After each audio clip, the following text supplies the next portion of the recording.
My name is Stephen Bailey, and this is the final recording for 455 Lab. And essentially what we're going to be doing is we're going to be doing some recordings for an Olympic lift, a plyometric lift, and an agility lift. Now, for the purpose of this video, we are not going to be having high resistance. It's just purely focused on form, looking at some different cues, and just kind of instructing my athlete here on how to perform these lifts. So for the first one, we're going to be doing an Olympic lift, and this Olympic lift is going to be powerlifting. My buddy David here is going to be the athlete, and I'm pretty much just going to start, beginning to end. I'll talk about some cues and some feedback that we can give him throughout it. We'll have him do a couple trial runs. All right. So with our handy dandy bar here, he's loading up about, and he's pushing 200 pounds. So he's lifting heavy. But essentially what we're going to be doing here, David, is starting position. You want your feet to be a little closer than shoulder width apart, especially because you want to have them on the inside of where your hand placement is going to be. Okay. So the bar is going to start on the ground, and it's typically going to be elevated, about 6 inches due to plates on the side or just having weight that way.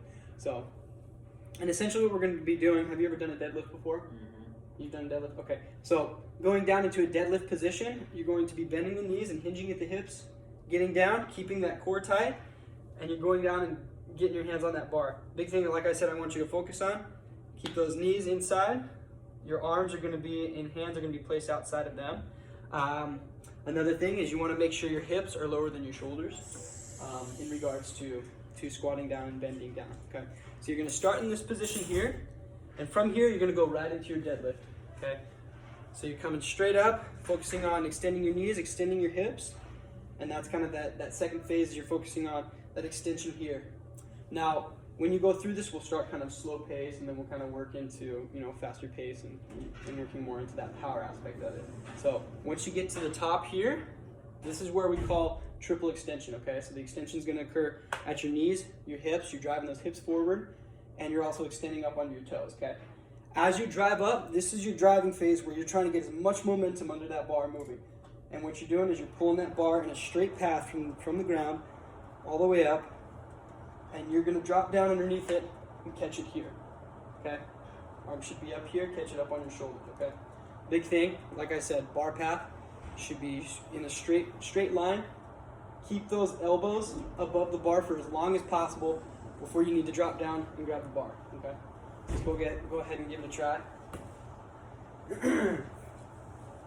Now, as he's going through these motions, some things to watch out for. As he goes down, make sure his knees are nice and in line. They're not going in, they're not going out. None of that. Core is tight, his back is straight here. And then he's going to extend up, go nice and slow with it first. And then you're going up onto your toes there. You're going to snatch underneath it, okay? So you'll drop down into almost a half squat there, okay? I'm going to pick up the pace just a little bit. Try that again. A common thing that can be seen with this type of motion is the athlete a lot of times will extend those hips, but at the same time will push the bar out in front of them, which we want to avoid. We want to, once again, keep that bar in a straight line, in a straight path in front of them until they catch it. All right, I'm going to go one more time.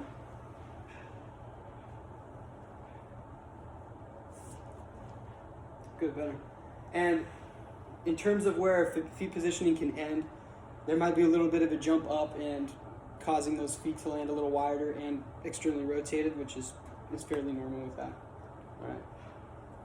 So, okay, moving on to the plyometric movement, we are going to do a depth jump off of a box, and our makeshift box is actually going to be a table. So, typically we would not have an athlete jumping off of the table just for safety concerns, but we're kind of working with the resources we have here, okay?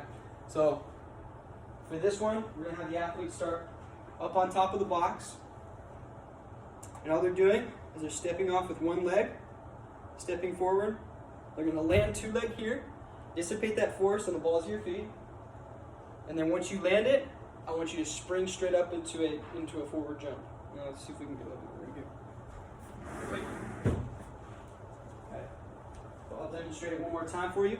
Big thing I want you to focus on is as you land, I want you to avoid those knees coming in or going out. Keep those knees nice and straight in front of you so you can drive forward. Okay? So I'll demonstrate it one more time. We're going here. We're powering through. Like that, but not so heavy.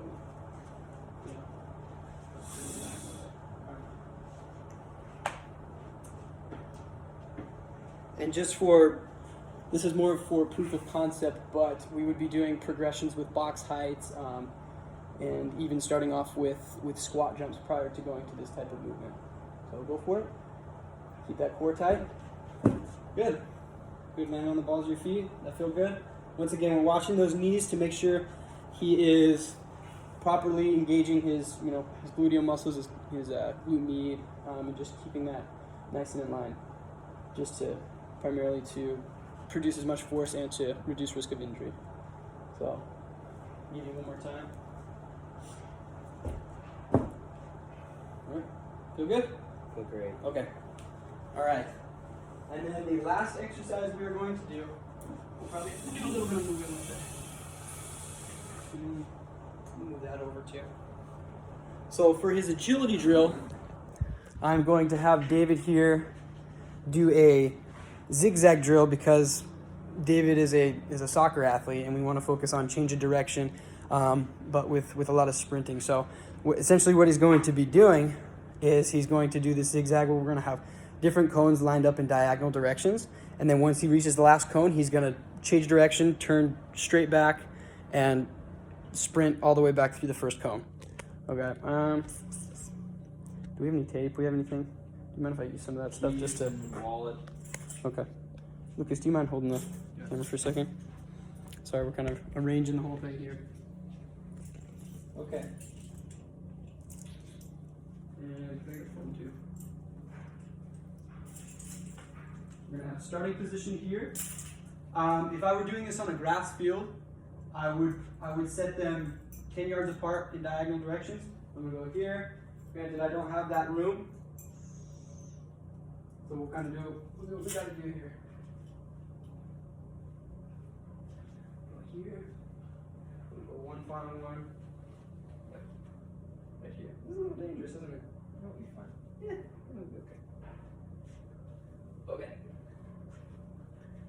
And what I'm gonna have David do is he's going to be doing side steps. So he's kind of side lunging here, and he's going to go around each cone. And once he gets around that last cone, he's going to turn back and sprint straight through that last cone. So he's going to start on this side here. He's going to go here, change direction again here. He's going to turn back, sprint all the way through. And like I said, this would be spaced out. More appropriate, in a more sport-specific field, and he would have cleats on a safer area. So do you want to demonstrate it once, David? Oh. Full speed or just cruising? Let's go slow at first. Oh.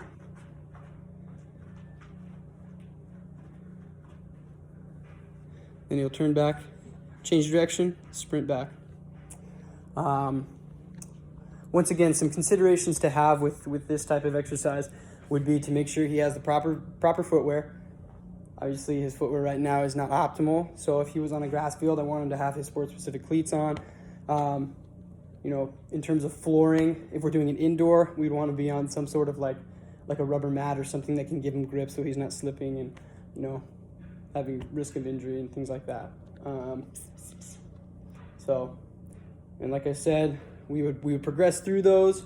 I would make sure, in between reps and in between everything, I would motivate the athlete, and I would include just some positive language, just encouraging him, saying good job, especially as we start to progress and improve in these different exercises.